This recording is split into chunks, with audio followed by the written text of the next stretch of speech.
এই অঙ্কটা আমি কিছুতেই মিলাইতে পারতেছি না। কি ব্যাপার নেহা, কি হয়েছে তোমার? আরে দেখো না ভাবি, এই অঙ্কটা নিয়ে আমি 3 ঘন্টা ধরে বসে রয়েছি, কিছুতেই মিলাইতে পারতেছি না। অঙ্কটা মিলাইতে পারতেছিস না, চেষ্টা কর, টাক করলে চলবো। হ্যাঁ ভাইয়া ঠিক বলছো, আমি আরেকবার চেষ্টা করে দেখি।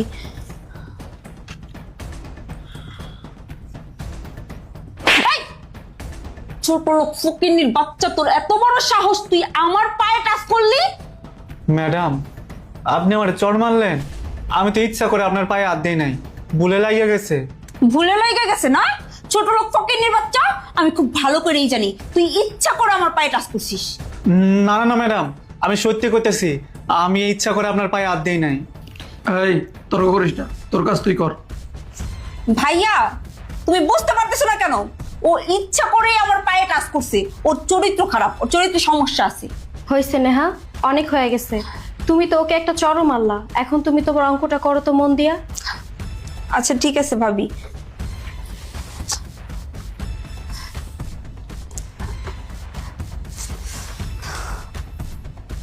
দূর,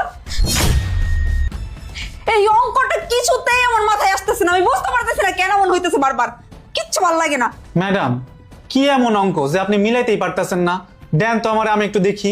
এই অশিক্ষিতর বাচ্চা, আমি এই অঙ্ক মিলাইতে পারতেছি না আর তুই বলতেছিস তোরে দিব, তুই মিলাই দিবি? জীবনে কখনো স্কুলে গিয়েছিস? দেখ শ্রাবণ, সবসময় ফাজলামি করিস না, বিতলামি সবসময় ভালো লাগে না। দেখ তো বুড়ির মাথা গরম, অঙ্কটা করতে পারতাছ না, তোর কাজ তুই কর।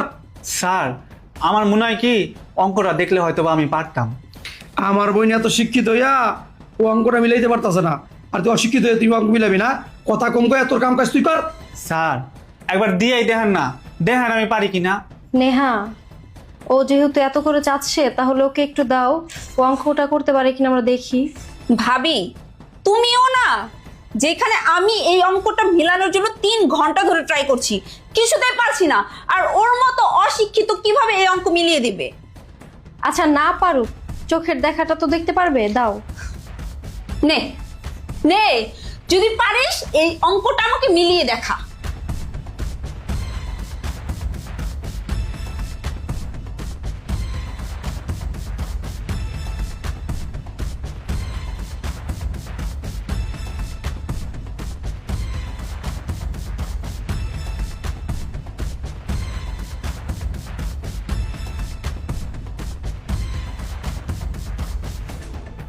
ম্যাডাম, দেখেন তো হয়েছে নাকি?